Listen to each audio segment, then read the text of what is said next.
Imagine someone you love, your spouse or boyfriend for example, blindsides you, does or says something really hurtful. Or your business partner you've known for years leaves the partnership with no warning or explanation. What would you do?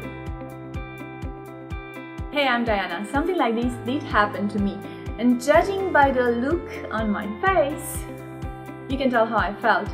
Relationships are supposed to be built on love and trust, but when things like this happen, it makes you think it's a miracle any relationship works out, because clearly they don't always. Have you ever wondered how you would react if this happened to you? Does your spiritual worldview change the way you respond in such situations? This short video series is about how my Christian spiritual worldview changed me, my relationships, emotions, thinking, even my body. In this video, relationships. I used to be a nominal Christian, the rebellious, mostly atheistic in behavior type.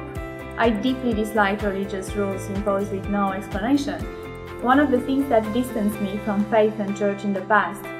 Yet I've always valued loyalty and reliability and looked for it in others.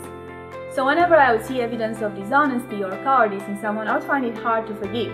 How did I handle these situations? Looking back more clearly on that initial phase of my so-called Christianity, not so well. Fortunately, I was given the chance to practice again and again, irony included. For advice and wisdom on this, I turned to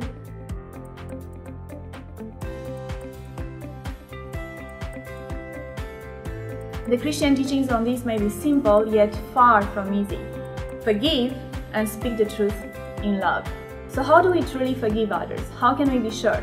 I see many broken relationships in Christian circles as secular ones. So where is the evidence that our Christian practice of forgiveness produces stronger and more long-lasting relationships? Well, forgiveness is a decision, an act of will, not an emotion. A decision not to cut off the relationship and a deliberate effort to still act in the other's best interest. It's different from trust won back by the other person's actions. Is different from respect, also won back by the other person's actions. And I'm referring here to higher levels of respect than the unconditional one that should be granted to all just for being made in the image of God.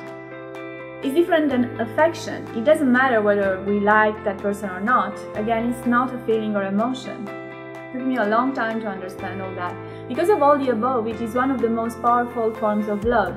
When I want to forgive someone, I occasionally need to exercise my will through the checklist, especially if my emotions are still raw. But the results have always been worth all the effort. Step 2. Speak the truth in love. I call this the sandwich. Don't know if it's just me, but I believe many relationships get broken and a lot of pain, sadness and evil occur when we don't know or apply the simple, not easy at least at the beginning, principle of loving people yet confronting their ideas, attitudes and actions. So the sandwich. You affirm the person and your love appreciation for them. You express the truth or your truth, including feelings, about the problem. You confront just the problem, the idea, action, attitude, and end with encouraging the person. If necessary, you may even add 2 final steps. Agree on possible consequences if it happens again. Even better, let the other person suggest these consequences. From my experience, it works much more effectively. And help him/her understand they have complete freedom to respond however they choose, meaning without any emotional pressure. It's not easy, but that's not news. Love requires effort. Applying this sandwich is another decision, act of will, a response we choose in spite of our emotions.